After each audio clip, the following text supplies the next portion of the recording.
Despite all odds, and not actually winning the September elections, the Israeli president chose Netanyahu over Benny Gantz to form the government.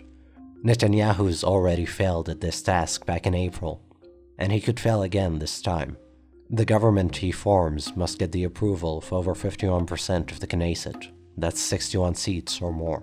He, of course, has the support from his own party and from the religious right-wing parties. Even still, this doesn't give him a majority. To get a majority, he needs support from the secular right as well. And so, Netanyahu's best chance at success would be getting the support of Avigdor Lieberman. Problem is, Lieberman has been a loud critic of Netanyahu recently, and is not likely to support him. So whether or not Netanyahu will succeed and indeed become a prime minister for a fifth consecutive term is still uncertain. We'll have to wait and see.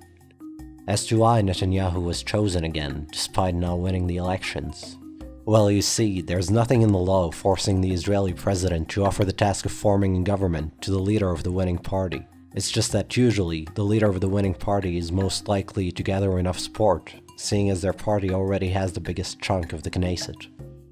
This time, the president probably decided that Netanyahu was going to be more capable than Gantz of getting the support of the Knesset. And it adds up. Netanyahu is right-wing, and the right-wing won the elections. That's the theory anyway. Other factors might be at play. Okay, now let's get back to our video. The last video ended on Netanyahu's 10-month settlement freeze, which did not succeed at kickstarting the peace talks. The thing is, during Netanyahu's 10 years in power, both his words and his actions have indicated that he isn't too invested in a two-state solution. In 2015, for example, Netanyahu pledged to his voters that if re-elected, he will not allow the formation of a Palestinian state. He has repeatedly stated that his vision for peace was economic, not political. He's insisted that Israel should help what he called moderate Palestinians grow their economy, giving them incentive to want peace with Israel. Throughout its rule, Netanyahu's government continued to allow settlement expansion in the West Bank, withheld tax money from the Palestinian Authority, and demolished Palestinian buildings in Areas A of the West Bank, areas that are supposedly under the full jurisdiction of the PA. Instead of the two-state solution, Netanyahu's focus seemed to center around keeping the status quo, while annexing more and more land from the West Bank. And instead of focusing on the Palestinians, Netanyahu has been working on bettering Israel's position on the global stage. Regionally, more and more Arab governments have both secretly and publicly called for better relations with Israel. Egypt's Sisi was described by Netanyahu as a great friend of Israel. And in 2018, Netanyahu made an official visit to Oman, the very first visit of an Israeli prime minister to an Arab Gulf state. The Trump presidency has been nothing but a blessing for Netanyahu's agenda. Donald Trump, who went as far as officially endorsing Netanyahu in his election campaign in April 2019, decided to move the US Embassy from Tel Aviv to Jerusalem, practically recognizing Israel's annexation of the city, which Israel occupied in 1967. And most recently, he recognized Israel's annexation of the Syrian Golan Heights as well. As a thank you, Netanyahu named a new settlement in the Golan Heights after Trump. With continuing US support, Netanyahu has repeated his promise to annex the Jordan Valley. During a recent visit to Hebron in the West Bank, he promised to annex the city. The Jordan Valley, the Hebron area, and all the settlements Netanyahu vowed to annex in 2019 make up more than 30% of the West Bank, and an annexation of the sorts would make a Palestinian state geographically impossible. Over the years, Netanyahu has had his share of controversial moments, prompting many of his critics to accuse him of blatant bigotry and racism, specifically against Palestinians.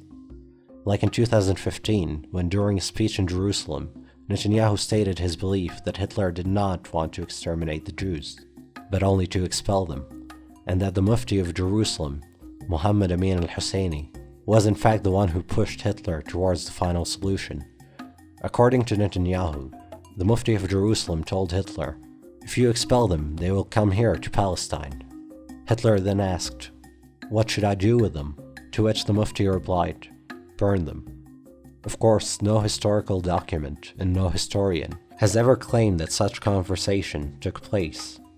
But aside from being historically inaccurate, and an obvious attempt at connecting the Palestinians with the Holocaust, many saw Netanyahu's statement as absolving Hitler of his crimes. With Netanyahu's support, the Knesset passed the controversial nation-state bill, which made it part of Israel's basic law that Israel is the nation-state of the Jewish people. The bill faced heavy internal and external opposition, even from many Israeli Jews, who saw the bill as excluding Israel's non-Jewish citizens, including the 2 million native Palestinians. In 2019, Netanyahu came under criticism when he claimed that modern Palestinians were not originally from Palestine, but from Arabia. He was commenting on a DNA study that claimed the Philistines came from southern Europe.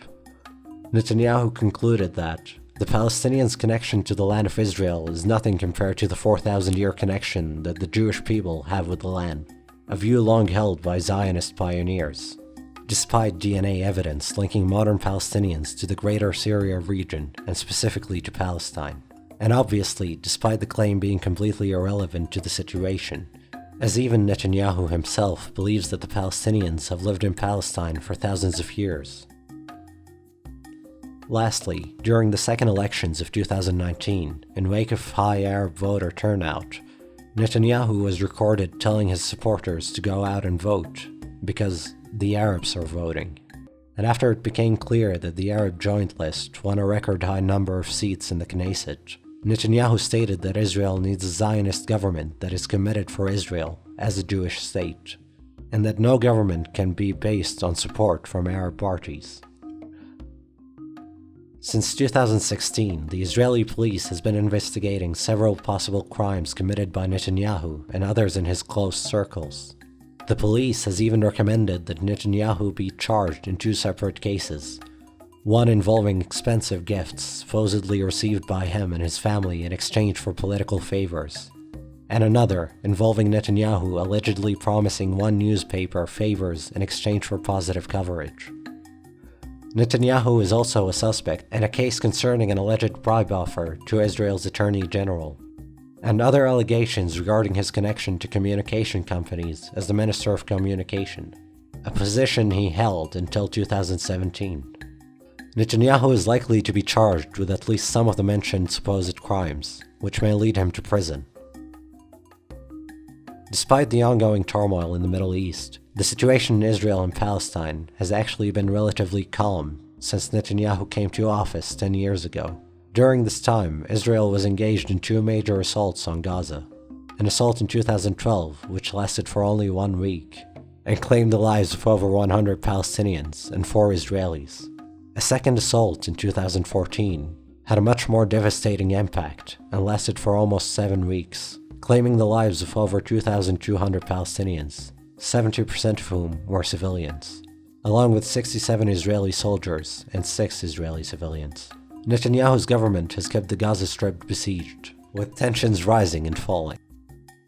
For more than a year now, the Palestinians in Gaza have been taking to the borders of the Strip in what is known as the Great March of Return, demanding an end to the siege. In response, the Israeli army has killed 183 demonstrators and wounded close to 10,000. And before reaching an agreement with Hamas, fire balloons launched from Gaza torched hundreds of acres of land within the Israeli border. Israel has also been involved in the Syrian civil war, conducting hundreds of raids on targets in Syria without any retaliation. The situation in the West Bank, however, where the peace process has been stalled for a decade, has seen a relative rise in violence, specifically from and against Israeli settlers. In the end, it's difficult to say how much of the current situation in Israel and the Middle East rests on Netanyahu's hands. Many see Netanyahu as another right-wing leader, a leader who advanced the right-wing agenda in Israel, made little to no effort in regards to peace with the Palestinians, and in fact made it harder to achieve. Others see him as a leader who says it like it is, and who worked hard for the sake of his country, while many on the right criticize him for being too weak and too compromising. Whether Netanyahu will successfully form a government, or whether these elections will be the end of his political career, we don't know. What we do know is that Netanyahu's decade-long rule has had an impact which will be felt for many, many years to come. If you liked this video and found it useful, please give it a thumbs up and share it with your friends. For more quality content specifically about the Middle East and North Africa regions, please subscribe to Middle East Explained and hit the bell icon so you don't miss any of our uploads. And if you're feeling generous, consider being one of our first supporters on Patreon so you can be part of this exciting journey. Until next time, have a wonderful day.